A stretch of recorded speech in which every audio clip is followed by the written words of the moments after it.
In the heart of a kingdom shrouded in mist and mystery, there was a power greater than the crown itself. It wasn't wielded by the king, nor was it written in the laws of the land. It was hidden in the quiet strength of a woman, the queen. Her name was never shouted in the streets, nor carved into the stones of the castle, but her influence was everywhere. She was the whisper in the king's ear, the hand that steadied the trembling sword, and the mind that outmaneuvered the darkest of threats. While the king sat on the throne, it was the queen who truly ruled. But her power came at a cost. Behind the velvet curtains of the royal chambers, she carried secrets that could unravel the kingdom. And one decision, one moment of clarity or despair, would change everything. This is the story of the queen who shaped a kingdom, not with a sword, but with her unwavering will. A story of love, betrayal, and the quiet power behind the crown. Long before she became the queen, she was a girl of quiet determination, born into a family of lesser nobility. Her father, a shrewd man with a knack for strategy, saw her potential early. While other girls were taught to sew and curtsy, she was taught to read, to think, and to observe. She learned the art of silence, how to listen more than she spoke, and how to see what others missed. When the king's emissaries came seeking a bride for their ruler, she was not the obvious choice. She was neither the most beautiful nor the most well-connected.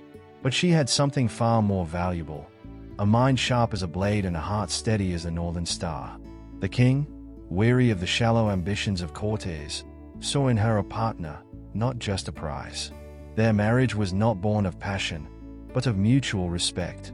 The king admired her intellect, and she, in turn, saw in him a man burdened by the weight of a crown. She did not seek to overshadow him. Instead, she became his shadow, always there, always watching, always ready. In the early days of their union, the court dismissed her as a mere ornament. They whispered behind her back, calling her the silent queen. But those who underestimated her soon learned their mistake. When the kingdom faced its first crisis, a rebellion in the southern provinces, it was the queen who devised the plan to quell it. She suggested a show of strength tempered with mercy, a strategy that not only ended the rebellion but also won the loyalty of the rebels. The king, grateful and impressed, began to rely on her more and more. She became his confidant, his advisor, and, in many ways, his equal. But with this newfound influence came danger. The court, once indifferent, now watched her with suspicion. The queen, however, was no stranger to danger. She had learned long ago that power was not given. It was taken, quietly and carefully. And so, she began to weave her influence into the very fabric of the kingdom.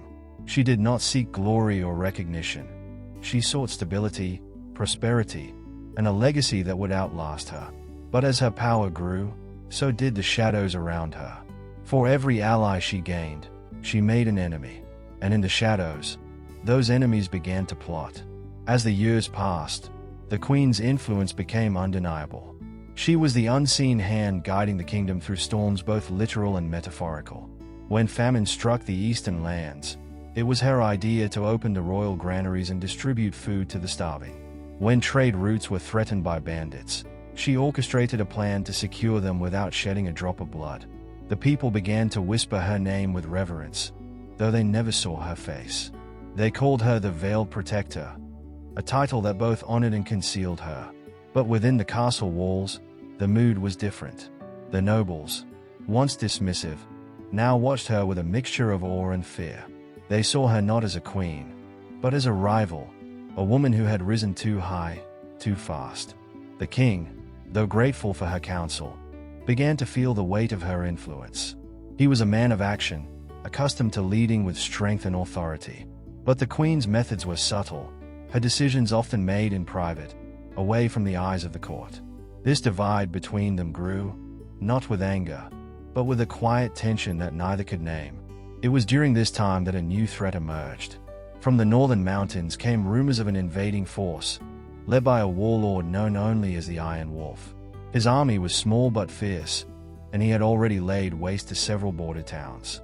The king, eager to prove his strength, wanted to meet the threat head-on. But the queen saw a different path. She argued for diplomacy, for understanding the motives of the Iron Wolf before drawing swords. An enemy who fights for a cause is harder to defeat than one who fights for gold, she told the king. But her words fell on deaf ears.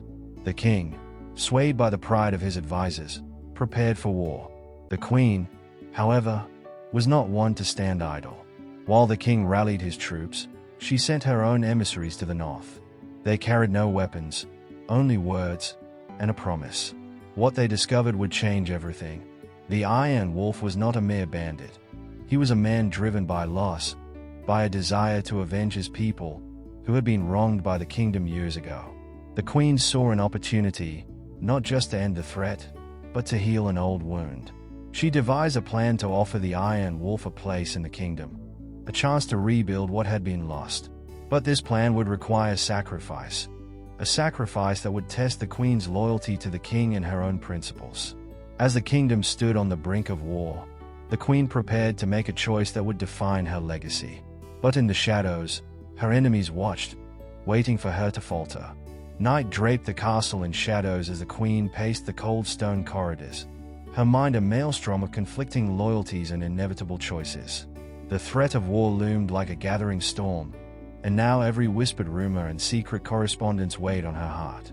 In a secluded antechamber lit only by a solitary flickering candle, she met with the emissary of the Iron Wolf, a gaunt figure whose eyes betrayed both sorrow and determination. His words, measured and earnest, painted a picture of a people wronged and a leader burdened with grief. He pleaded for a peaceful union, a reconciliation that would mend ancient wounds rather than deepen them with the blood of battle. The queen's thoughts spiraled back to her earliest lessons, that wisdom was forged in the crucible of sacrifice and that the welfare of her people demanded more than blind allegiance. Her mind recalled the rebellion quelled with gentle mercy, the famine soothed by generosity, and the quiet victories achieved through understanding rather than force. Now, the stakes were higher than ever. The king's pride and the court's clamor for war threatened to drown out the subtle promise of reconciliation. In that charged moment, the queen understood that the course of history depended on her next action. Her decision crystallized with the same unyielding clarity that had guided her through countless perils. Defying the king's war preparations, she resolved to broker a covert alliance with the Iron Wolf. It was a choice laden with risk. Should the alliance fail, not only would the kingdom be plunged into civil strife, but her own life, and the fragile trust the king had placed in her, would be forfeit. Yet, in the quiet of that secret meeting, she recognized that true leadership often required standing apart from popular sentiment. Returning to her private chamber, she penned a missive that would bind the two realms in a tentative pact, a document written in flowing, urgent script, sealed with her personal crest and smuggled out under cover of darkness. Each word was a silent testament to her faith in diplomacy over bloodshed, and her determination to secure a future where wounds could be healed rather than deepened. At dawn, whispers of treachery began to seep through the corridors. Loyalists of the king and her own detractors sensed that the equilibrium was shifting. The queen felt the walls of the castle tighten around her as conspiracies blossomed in the minds of those who had long envied her influence. Yet, as the first light of day crept over the battlements, she stood resolute. The consequences of her decision were uncertain, a precarious dance with destiny that might either save the kingdom or doom it to an unending cycle of vengeance. In that heavy moment of truth, the queen realized that her choice was not merely about averting war but about redefining the nature of power itself. The turning point had come, and with it, a tremor that would be felt for generations to come. The queen's secret alliance was now set in motion, a move that promised to reshape the fate of the kingdom and her own destiny in ways even she could scarcely predict. Years slipped by like pages in a long-forgotten manuscript, and the kingdom slowly found its balance in the wake of the queen's bold decision. The alliance with the northern people, once shrouded in secrecy, blossomed into an enduring bond. Trade flourished, old wounds began to heal, and a new era of peace unfolded, one that bore the unmistakable imprint of the queen's wisdom. Though the king continued to rule the day, it was the quiet influence of the queen that became the true foundation of the realm's prosperity. In the annals of history, her name was recorded not in boisterous epithets of conquest but in the soft echoes of enduring change. Statues erected in hidden courtyards and murals in secluded temples celebrated her as the silent architect of unity. The people, though they had never seen her face, spoke of her in hushed, reverent tones, a reminder that leadership is often exercised in the shadows rather than in the glare of public acclaim. Even as the queen's life drew to its inevitable close, her mind remained as sharp as ever. In the quiet twilight of her final days, she gathered a few trusted confidants in the solitude of her private chambers. There, amid the rustle of ancient scrolls and the soft glow of candlelight, she revealed one final secret, a revelation that could upend everything the kingdom believed about its past and future. With trembling resolve, she entrusted them with a small, intricately carved box. Its contents, she declared, held the truth of a covenant so profound that its discovery might shatter the delicate peace she had so painstakingly constructed. When she passed away, the kingdom mourned the loss of a leader whose influence was felt in every corner of their lives.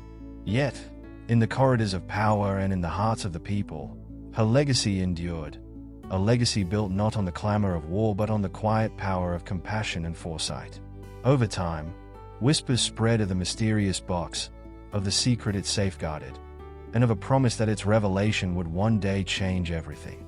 Now, as a new generation of rulers and citizens begins to question the old narratives, the secret of the Queen's final covenant lingers like a shadow on the palace walls. Who will be bold enough to unearth the truth contained within that silent relic? The answer remains locked away with her, a mystery that refuses to fade, a secret she took to her grave, waiting for the day when destiny calls for its unveiling.